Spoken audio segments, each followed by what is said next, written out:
Olá, gente querida, que dias lindos temos tido essa semana, coisa boa.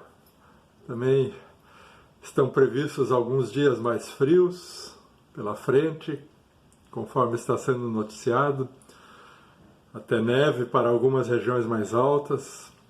Então temos que nos cuidar para usufruirmos desses dias sem muito risco.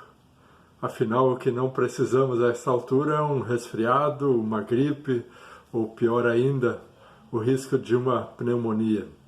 Se cuidem todos. Falo isto porque certamente já estamos todos cansados e fragilizados emocionalmente e temos que ter muito cuidado.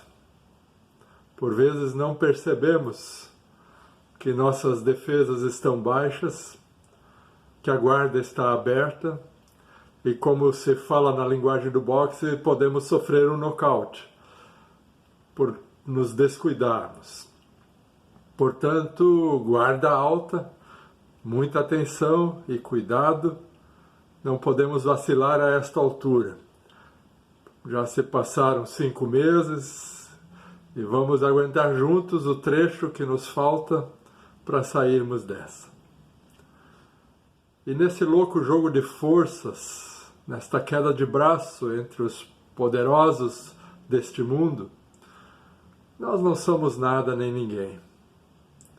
Às vezes eu fico imaginando, seria legal podermos ver o que acontece de fato, atrás das cortinas, nos bastidores.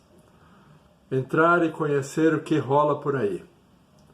O real interesse das nações, dos fundos mais poderosos deste mundo, dos grandes laboratórios e corporações, daqueles que afinal decidem sobre a vida e o destino de todos nós.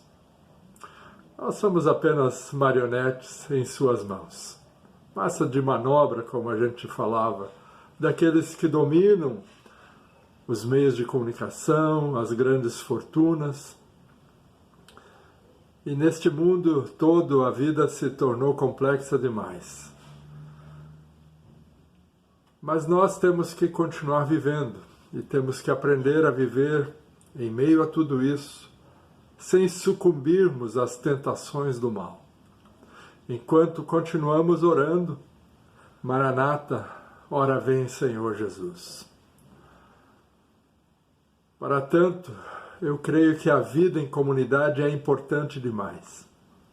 Viver numa comunhão de fé é essencial para termos cuidado, apoio mútuo e um espaço para sermos de fato alguém que importe para outros. Se os exemplos não vêm de cima, que possamos fazer o que nos é possível em nosso microcosmo, seja em nossa casa, família ou comunidade. Ali onde podemos conviver com os outros, promovendo os valores e as riquezas do reino de Deus. Praticando a paz, a justiça e o amor que lhes são próprios. Não abrindo mão da esperança, pelo menos neste nosso microcosmo. Nós cremos que ali estas coisas podem salvar vidas e pessoas. Sim, eu creio que uma única pessoa pode fazer muita diferença. Também num macrocosmos, num universo maior. Mas se isso não começa no pequeno, no dia a dia, com quem está ao nosso lado, nunca vai ser verdadeiro numa realidade maior. Hoje eu gostaria de falar para vocês um pouco sobre a vida de Salomão e dividir com vocês alguns pensamentos sobre o Salmo de número 72, um dos poucos atribuídos a Salomão. Certamente, ele é alguém que aprendeu com o seu pai Davi o temor a Deus. Vendo o exemplo do grande rei Davi, ele foi educado no temor do Senhor. E se Davi foi o maior rei, Salomão certamente foi o mais sábio e justo. A sua fama começou com aquela história das duas mães que disputavam a maternidade de uma criança. Ambas diziam que o filho era seu. Salomão, então, para julgá-las, sentenciou que a criança fosse dividida em duas. Fosse dividida ao meio, dando a metade para cada uma delas.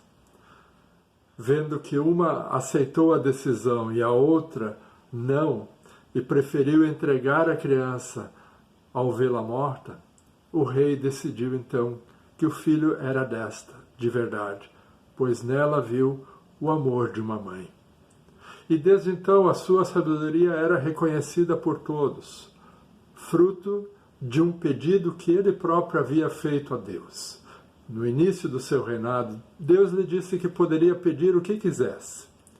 E Salomão apenas lhe pediu por sabedoria.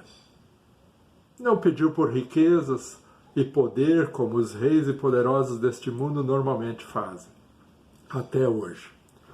Ele queria ser sábio, para ser justo e correto com o seu povo, íntegro para com todos em todo o seu reinado. E por isso, todos passaram a amá-lo e respeitá-lo ao longo do tempo, pois viam sua bondade e reconheciam que a sabedoria de Deus nele estava. O que resulta disso, vemos retratado nesse Salmo de número 72. As pessoas amando o seu rei, o seu líder, ele lhes servindo de inspiração e influenciando positivamente todo o seu povo. A paz e graça por todo lado, justiça e retidão que se tornaram referência social para todos. Numa digressão poética, o verso 3 diz que os montes tragam prosperidade ao povo e as colinas o fruto da justiça. Defenda ele os oprimidos entre o povo e liberte os filhos dos pobres. Que ele perdure como o sol, continua o Salmo. Seja ele como a chuva sobre uma lavoura ceifada, como aguaceiros que regam a terra. Floresçam os justos no dia do rei e haja grande prosperidade. Pois ele liberta os pobres que lhe pedem socorro. Continua o verso 12. Os oprimidos que não têm quem lhes ajude. Ele se compadeça dos fracos e dos pobres e os salve da morte. Pois aos seus olhos a vida deles é preciosa. Tenha o rei vida longa, que se ore por ele continuamente e todo dia se invoquem as bênçãos sobre ele.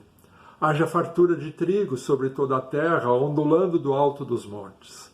Floresçam os seus frutos como os do Líbano e cresçam as cidades como as plantas no campo. Sejam abençoadas todas as nações por meio dele e que elas o chamem de bendito. Sim, bendito seja o Senhor, Deus de Israel. Bendito seja o seu glorioso nome para sempre. Encha-se a terra da sua glória. Amém e amém. E assim como filhos de Deus, nós também sejamos embaixadores do seu reino, junto àqueles com quem convivemos diariamente. Que a bênção do Eterno esteja sobre nós e nos ajude. Que a sabedoria esteja sobre nós. Empresta a palavra do Salmo 90:12 para fazer dela a nossa oração.